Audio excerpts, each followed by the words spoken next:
4년 전에 제가 우리 교회 부임을 앞두고 교계 원로들을 찾아가서 기도도 받고 조언을 구한 적이 있었습니다. 그 중에 한 교계 언론 원로께서 제게 가장 목회자에게 중요한 것은 학위가 아니라 이 마음, 목회자의 마음이 가장 중요하다고 조언하셨습니다. 하나님은 온 땅을 두루 감찰하셔서 마음을 다해 하나님을 찾는 자에게 능력을 베푸시기 때문에 서목사 마음을 다하여 주님을 사랑하라 라고 권면해 주셨습니다. 제가 부목사로 약 10년간 사역을 했었는데요. 근데 그때는 제가 목회자에게 가장 필요한 자질은 우선 설교를 제일 잘해야 되고 또 리더십 써야 되고 학문적 소양도 갖추어야 되고 이런 여러 가지 어떤 재능이 있어야 된다라고 여겼습니다. 그러나 담임 목사가 되고 나서 지난 4년간 돌이켜보면서 가장 중요한 우선순위가 바로 마음이란 것을 뼈저리게 느끼고 있습니다. 바로 진실함이라든지 투명성이라든지 겸손함이라든지 또 한결같은 사랑이나 정직함이나 또 팀 리더십 등.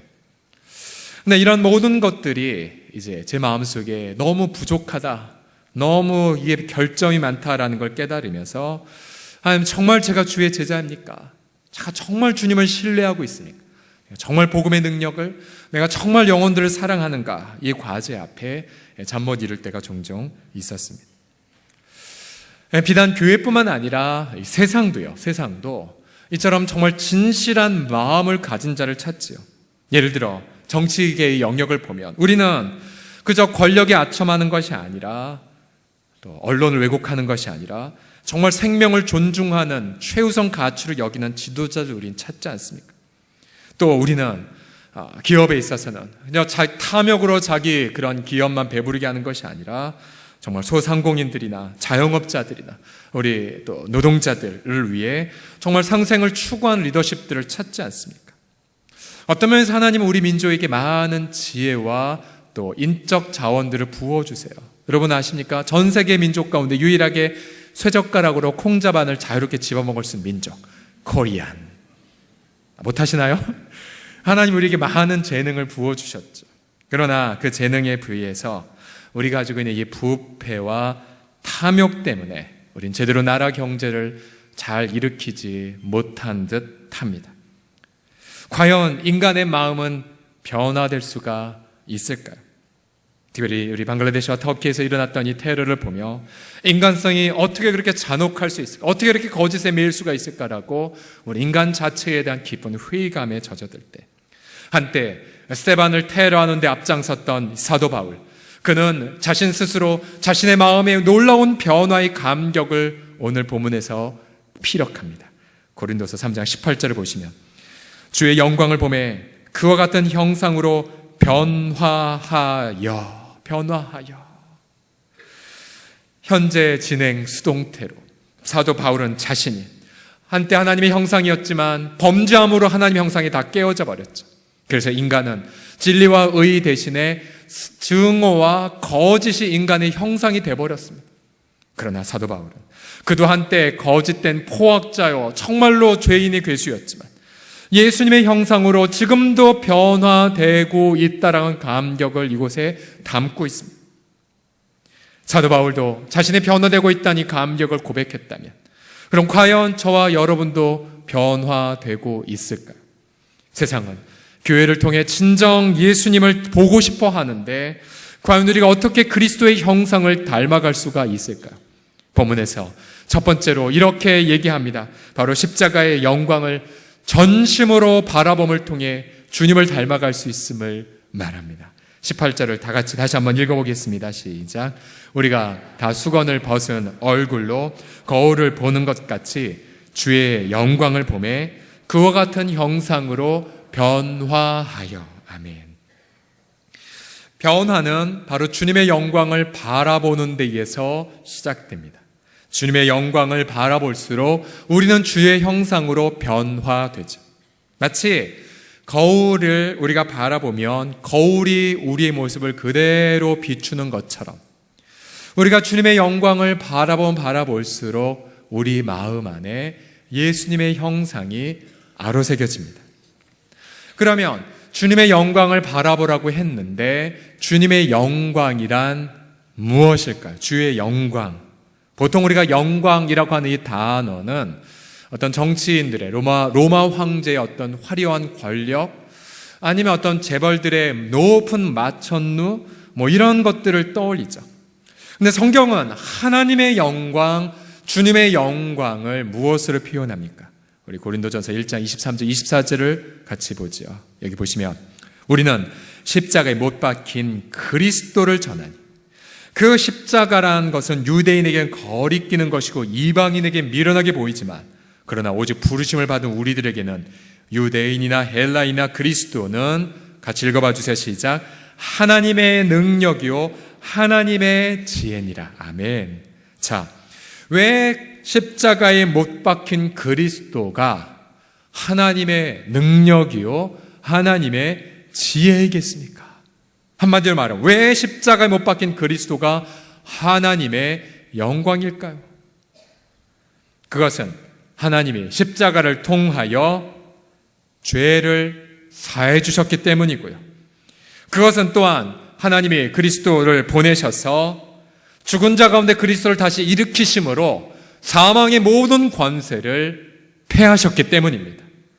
여러분, 인류 역사상 그 어떠한 누구도 죄 문제를 해결하거나 죽음의 관절을 정복한 자는 아무도 없었습니다. 고타마, 시다르타도 죽음을 당했고, 공자도 소크라테도 다 죽임을 당했죠. 그러나 우리 예수 그리스도만은 죽은 가운데 다시 일어나셔서 지금 영원토록 부활 승천하셔서 지금도 우리의 예배를 흠양하고 계심을 믿습니다. 왜 십자가가 하나님의 능력이며 하나님의 지혜입니까? 바로 십자가를 통하여 하나님은 우리 모든 인류의 과제를, 고통을 해결하여 주셨기 때문입니다. 그래서 우리는 그리스도의 십자가를 바라볼 때마다 하나님의 능력이 얼마나 크신지를 바라보죠. 십자가를 바라볼 때마다 하나님의 지혜가 얼마나 놀라운지, 하나님이 얼마나 우리를 사랑하시는지를 십자가를 통하여 체험합니다. 사도 바울이 주의 영광을 바라본다는 것은 바로 십자가에 못 박힌 그리스도를 바라본다는 것이고요. 우리가 그의 영광을 바라볼 때마다 하나님의 그 빛 앞에서 우리 죄가 드러나고 죄를 자백하게 하시고 그 순간 우리 영혼에 하나님의 사랑이 부어집니다. 그럼 우리 부어진 사랑 때문에 우린 이웃을 용서하고 예수님처럼 살아가게 됩니다. 지금 이제 영국의 유럽 연합 탈퇴, 이른바 브렉시트라는 주제 때문에 다시 1차, 2차 세계대전 전에 정말 전쟁의 광기로 돌아가는 것 아니냐라는 우려가 많이 나옵니다.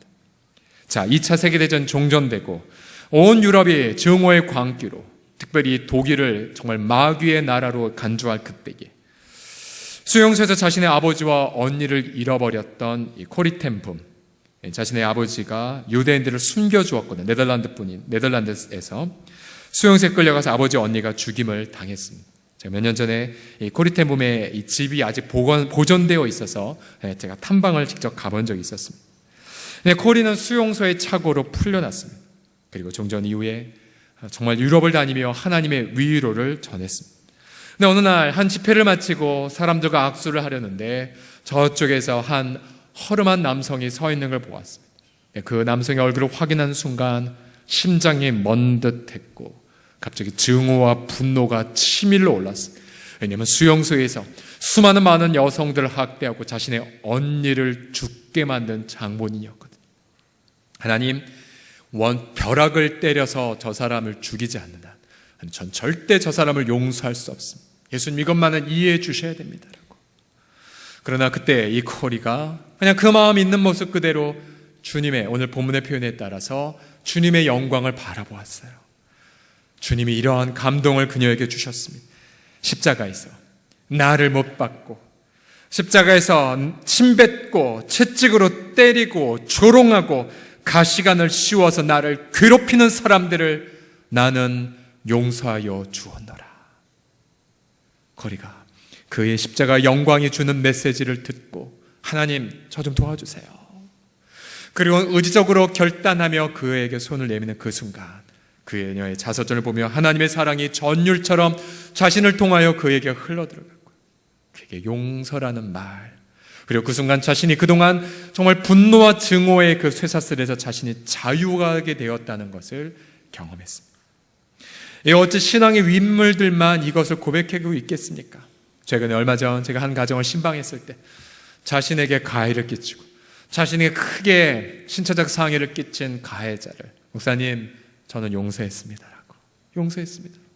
저는 그러한 고백, 그 위대한 고백이 우리 평범한 우리의 성도 입에서 나오는 걸 보고 얼마나 감동을 했는지 모릅니다.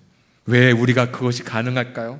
그것은 바로 순간순간 주님의 십자가의 영광을 바라볼 때, 여러분 아침에 일어날 때에, 그리고 중간중간 일하실 때에, 분주할 때에, 혹은 때로는 내가 일하다가 뭔가 낙심할 때에, 아니면 좀 여러분 일하다가 너무 내 자신에게 실망할 때 있지 않습니까? 오늘 하루 망쳤다.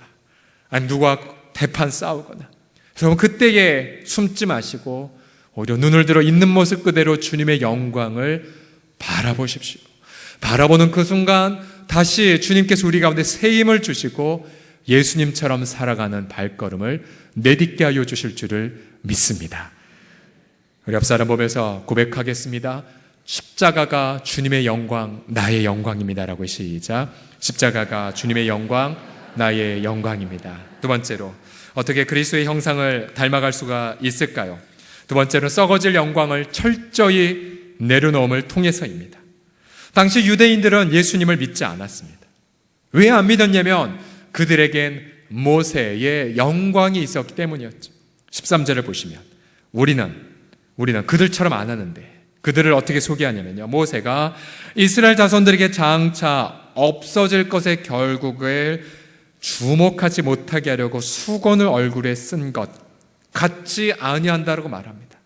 이 말이 무슨 말이냐면 모세가 율법을 받고 산에서 내려오자 얼굴에서 빛이 났어요. 사람들이 역시 우리 모세다, 우리가 따를 뿐 저 양반이다. 그리고 막 경외감으로 바라보자 모세는 수건으로 자기 얼굴을 가려 이 영광을 보지 못하게 했어요. 왜냐하면 이 영광은 사라질 영광이었기 때문에, 이 영광은 장차 오실 그리스도를 드러낼 영광이었기 때문에, 마치 달이 아무리 보름달처럼 밤을 광명하게 비춰도 아침이 되어 태양이 떠오르면 달은 사라지고 온데간데 없는 것처럼 보이는 것처럼. 근데 이스라엘 백성들은 그 모세의 영광만이 전부라고 생각했습니다. 그래서 3장 14절과 15절을 보시면 유대인들의 마음이 완고하여 오늘까지 구약을 읽을 때에 그 수건이 벗겨지지 않고 있으니, 그 수건이 뭐예요? 바로 모세가 전부다, 율법이 전부다 라고 여기는 태도죠. 그 수건은 그리스도 안에서야 없어지랴. 오늘까지 모세의 글을 읽을 때의 수건이 그 마음을 덮었도다라고 한탄합니다.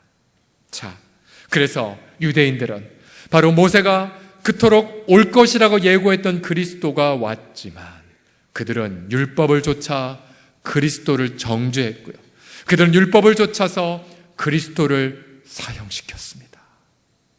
어떻게 그렇게 눈이 안 보여서 그럴 수가 있단 말입니까? 그렇다면 여러분, 유대인들은 그렇다 치더라도 여러분 우리 주변을 한번 보십시오. 왜 어떤 자들은 그리스도의 십자가와 부활의 영광을 믿지 않을까요? 왜 그럴까요? 그것은 동일한 원리가 적용됩니다. 그들의 내면에 수건이 덮여졌기 때문이에요. 어떤 수건이냐면 썩어지고 사라져가는 영광을 자기의 전부라고 여기는 태도, 그 수건. 예를 들어 돈이 내 영광이라고 여기는 자들은요, 그 돈 때문에 얼굴이 눈이 가려져서 그리스도의 영광을 보지 못해요. 권력이 자신의 영광이라고 여기는 자들은 그 권력욕 때문에 주님의 부활을 믿지 않습니다. 사람의 칭찬과 명예만을 좇는 자들도 역시 그것 때문에 눈이 가려져서 주님을 바라보지 못합니다. 교회는 어떨까요? 교회는 중세시대 때에 이 로마 교황이 화려한 권력, 또 높다란 성전을 세워갈 때 이것이 바로 교회의 영광이라고 여겼어요. 그러나 그것 때문에 여러분 독일의 쾰른에 가시면 대성당이 있는데요, 너무나 높은 대성당입니다. 그러나 그 대성당 앞에서 가톨릭이 한 것이 무엇이었습니까?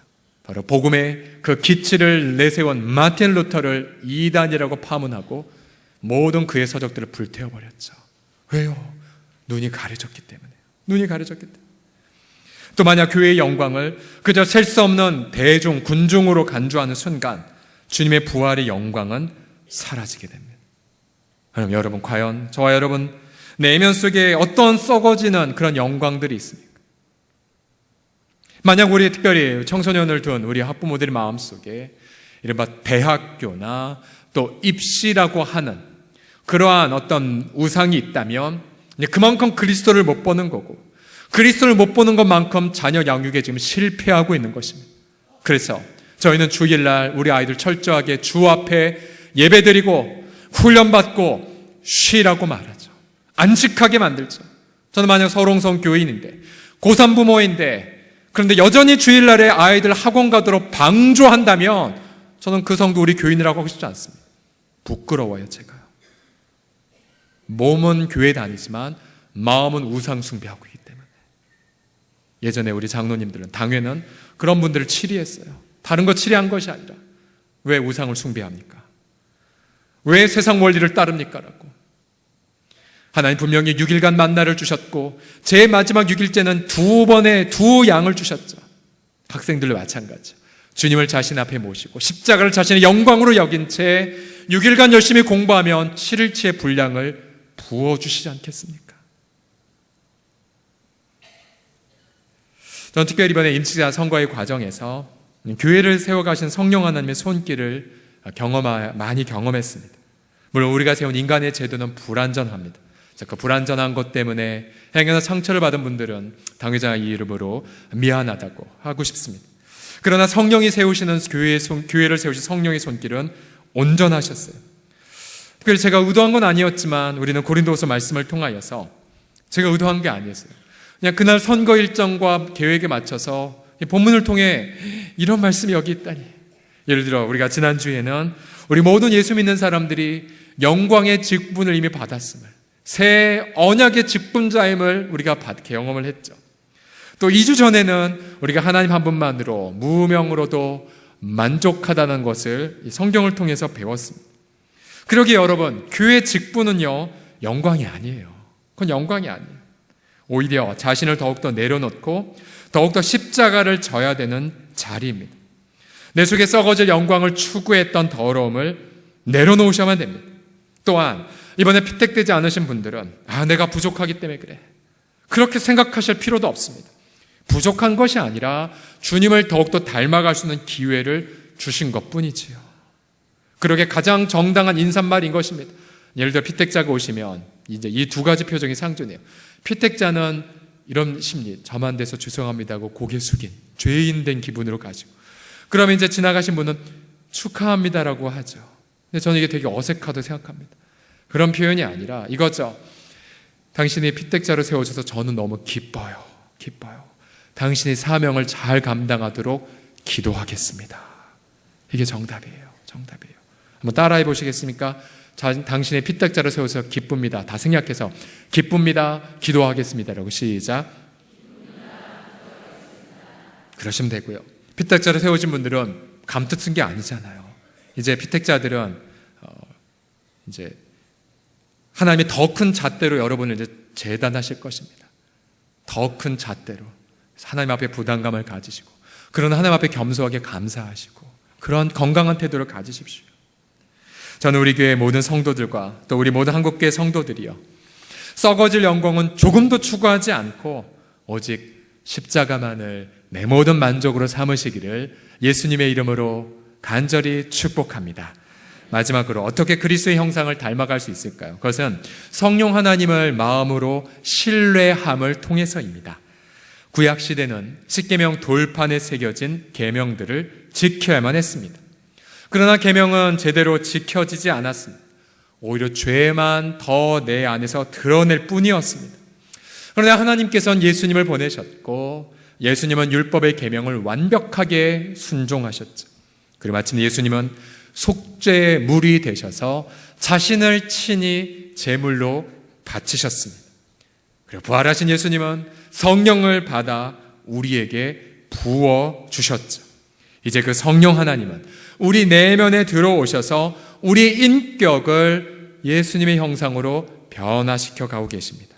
17절 말씀을 보시면요, 주는 영이시니 주의 영이 계신 곳에는 자유가 있느니라 고 말씀하셨습니다. 주님이 영이라는 뜻은 성령 하나님께서 부활하신 예수님의 일을 그대로 하신다는 뜻입니다. 예를 들어 예수님이 나 환자를 고치셨듯 성령 하나님은 나의 이 썩어 문드러진 것 같은 내 인격을 치유해 가십니다. 예수님이 나병 절름발이를 일으키신 것처럼 나의 인격의 이 절름발이를 성령님은 치유해 가십니다. 그래서 사도 바울은 18절에서 이렇게 선포하지요. 같이 읽어볼까요? 시작. 주의 영광을 보매 그와 같은 형상으로 변화하여 영광에서 영광에 이르니 곧 주의 영으로 말미암음이라. 아멘. 저 이 구절 처음 만나고 나서요, 지금까지 제 영혼 속에 수천 번, 수만 번 선포했습니다. 왜냐하면 여러분은 제 내면을 모르지만 저는 알잖아요. 제 어떠한 인간인지를. 제 스스로가 이렇게 이거밖에 안 되냐, 정말 너는 문제 많다라고 자책하고 괴로워하고 고통하고 할 때마다, 정말 내 영혼은 문둥병자보다 더 추악하구나라고 절규할 때마다, 그때마다 주님이 말씀 깨우쳤어요. 형철아, 너는 너를 어떻게 변할 수 없지만 그러나 나의 성령으로 말미암아 나는 너를 마침내 예수 형상으로 빚어가고야 말 거란다라고요. 그럼 가끔 그런 두려움이 있지 않습니까? 내 신앙이 열심히 어디까지 지속될까? 나도 혹시 그냥 타락하지 않을까? 여러분, 이런 두려움이 있지 않습니까? 네, 성령님은 끊임없이 이 말씀 통해서 얘기하세요. 주의 성령으로 말미암아 우리가 그와 같은 형상으로 변화되고 있다라고요. 영광에서 영광으로, 영광에서 영광으로. 그래서 마침내 저와 여러분 모두가 성령으로 말미암아 예수님의 형상을 완벽하게 닮게 되는 것을 믿으시기 바랍니다. 이것이 바로 우리의 소망이에요. 그래서 로마서 8장 29절의 말씀처럼 하나님이 미리 아신 자들을 또한 그 아들의 형상을 본받게 하기 위하여 미리 정하셨다라고 말합니다. 미리 정하셨다.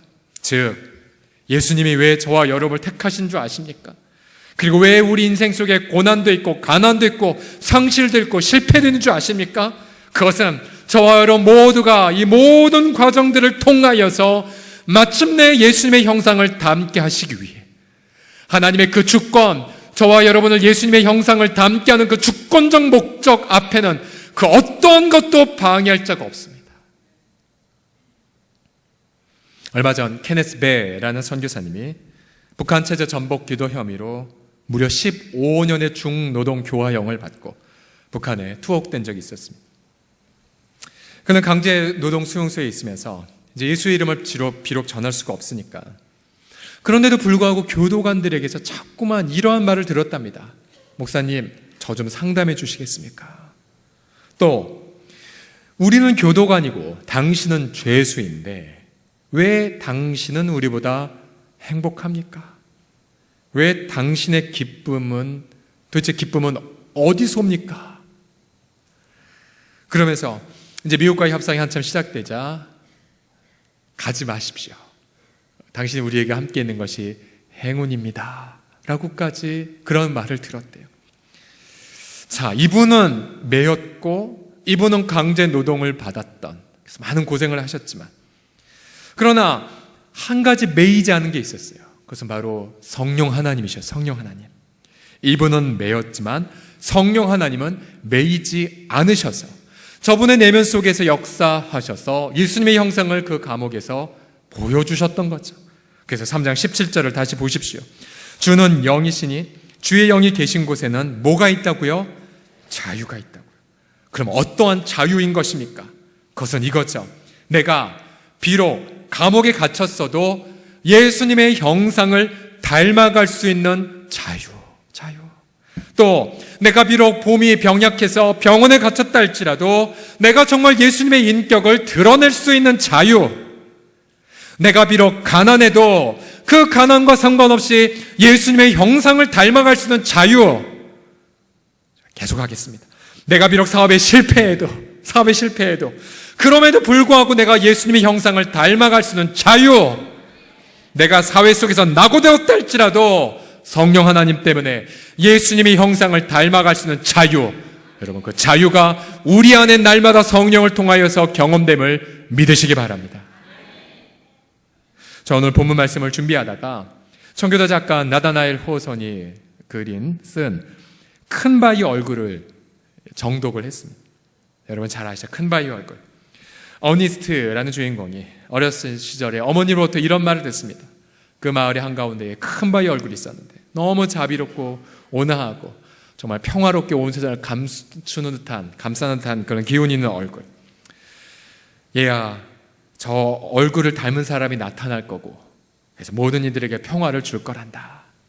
그러자 어린 어니스가 이런 말을 하죠. 엄마, 그럼 나 죽기 전에 그 사람 꼭 보고 싶어요. 그러면서 그는 아침이고 저녁이고 큰 바위 얼굴을 날마다 바라보았습니다. 일을 하다가도, 그리고 잠깐 쉴 때에도, 기쁠 때에도 힘들 때에도 어니스는 언제나 큰 바위 얼굴을 바라보았습니다. 이제 어니스트가 점점 장성하면서 어느 날 소문이 들려옵니다. 큰 부자가 온다. 이 고향 출신에 게더 골드라는 그 고물 많이 모은 사람이라는 뜻의 게더 골드가 온다. 드디어 큰 바위 얼굴이 나타나셨다. 그러나 알고 보니 그는 초라한 수전노에 불과했고요. 다시 위대한 정치가가 나타났습니다. 드디어 이번에 나타났다. 그러나 그도 역시 초라한 자밖에 되지 않았습니다. 그리고 군인이 나타났지만 역시 모두 다 그들의 성품은, 그들의 마음은 큰 바위 얼굴과 같지 않았습니다. 어니스는 실망했습니다. 왜 그는 나타났을까? 어느 어니스는 백발의 노인이 되었고요. 그런데 이제 사람들이 어니스트와 대화를 나누다 보면 언제 보니까 사람들은 그와 대화를 나누면서 해답을 찾기 시작했고 어니스트와 대화를 나누면서 마음의 평강을 찾기 시작했습니다. 그는 지극히 평범한 사람으로 뭔가 큰 부자가 된 것도 아니고 유명한 사람도 아니었지만, 위대한 업적을 쌓은 것도 아니었지만 사람들의 마음속에 감동을 주는 인물로 자랐습니다. 어느 날 한 시인이 다시 그 마을에 오죠. 그러면서 어니스트와 대화를 나누면서 시인은 감탄합니다. 바로 이 사람의 성품이야말로 내가 쓴 어떠한 시보다 더 고귀한 선율이구나. 그러면서 여러분 마지막 장면 기억나십니까? 큰 바위 얼굴 앞에서 어니스트가 사람들 앞에 얘기를 할 때에 시인이 드디어 깨닫죠. 보세요, 모두 보세요. 저 어니스트가 바로 큰 바위 얼굴을 닮은 사람입니다라고요.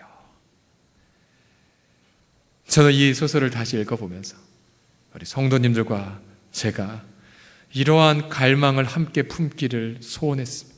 뭐냐면 어니스트가 죽기 전에 저 얼굴을 닮은 사람을 볼 수 있다면, 그러면 여러분 우리도 죽기 전에 정말 예수님을 닮은 사람이라고, 정말로 예수님을 충만히 닮은 자라고, 여러분 그러한 갈망, 그 기도 제목, 저는 눈물과 함께 그 소원을 품고 싶습니다. 세상 사람들이 우리 교회 성도들을 보면 저기 예수님을 닮은 자가 간다고, 많은 한국교회 사람들이 정말 세상 사람 한국교회 성도들을 볼 때마다 그래, 예수님을 닮은 자들이 바로 여기에 있구나라고, 만약 그러한 잠잠한 감동을 이 세상에 끼친다면 아마 우리는 그 순간 주 앞에 죽어도 여한이 없을 것입니다. 저는 우리가 날마다 주의 영광을 바라봄으로 성령 하나님의 부어주신 역사를 통하여서 저와 우리 모든 성도들, 또 우리 한국교회 모든 성도들이 예수님의 그 형상, 예수님의 그 형상이 완벽하게 변화되는 그 날이 속히 오기를 주의 이름으로 간절히 소원합니다. 여러분 우리 그 찬양 아십니까? 항상 진실케 내 마음을 바꾸사 하나님을 닮게 하소서. 주님은 토기장이 나는 진흙, 날마다 나를 새롭게 달라는 이 고백, 우리 같이 시간 고백하고 함께 기도하겠습니다.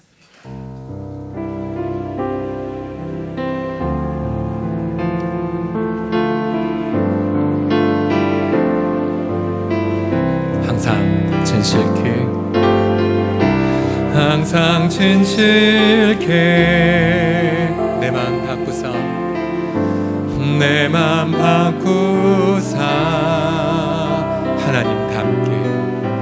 하나님답게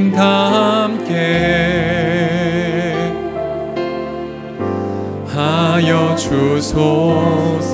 다시 한번 고백합시다. 항상 진실케 내 맘 바꾸사 하나님답게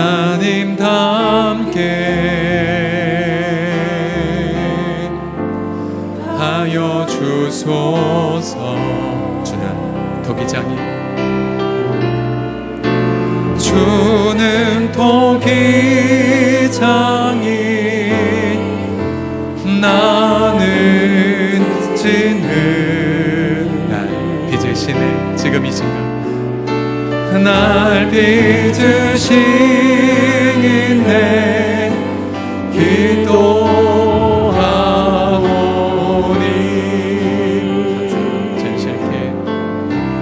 항상 진실케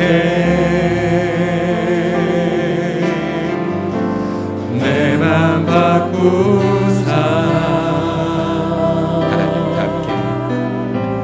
하나님답게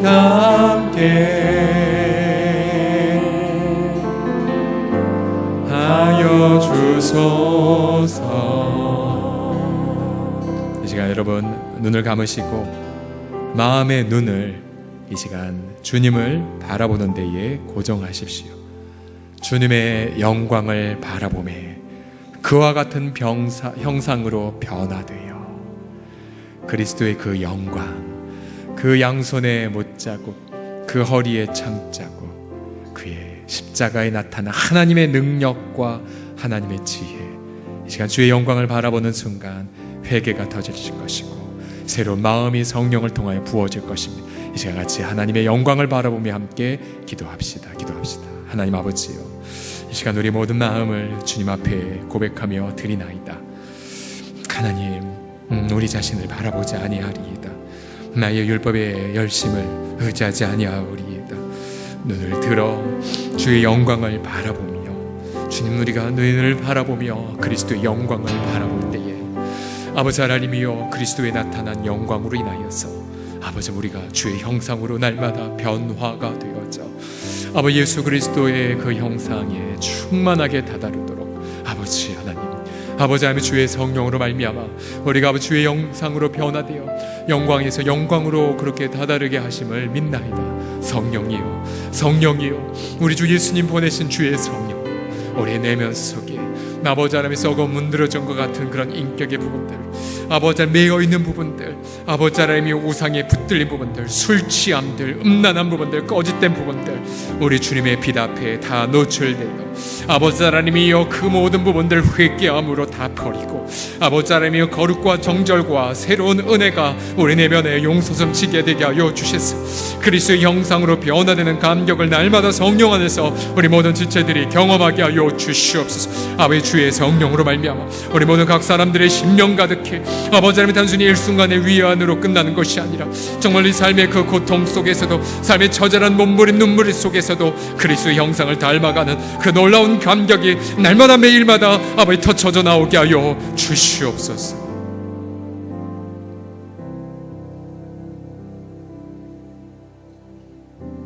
주여, 우리는 우리 자신을 향하여 어떠한 신뢰도 그렇게 우리 자신에게 보낼 수 없음을 인정합니다. 선을 행하는 것이 하나도 없음을 인정합니다. 우리 속에 죄만 가득하고 우리 지체 속에는 죄의 그러한 폭군이 날마다 우리 인격에 영향을 끼쳐 끊임없이 죄의 열매만을 맺도록 우리를 몰아가는 것을 바라보나이다. 그러나 그리스도 예수 하나님을 찬양합니다. 그가 오시사 죄인은 육신의 모양으로 오셨고 아버지 그가 우리 대신하여 주의 모든 율법의 말씀을 순종하셨으며 친히 속죄 제물이 되시사 우리를 죄의 폭군에서 자유케 하여 주심을 찬양하나이다. 주 예수여, 그러므로 주의 영광을 이 시간에 온 마음 다하여 바라보나이다. 하나님의 능력이며 하나님의 지극히 크신 지혜인 그리스도의 십자가, 날마다 주를 바라보는 심령들마다 성령의 부어주심을 통하여 예수 형상으로 날마다 변화되어지는 감격을 날마다 체험하게 하여 주시옵소서. 주는 영이시니 주의 영이 계신 곳마다 자유함이 넘칠지어다.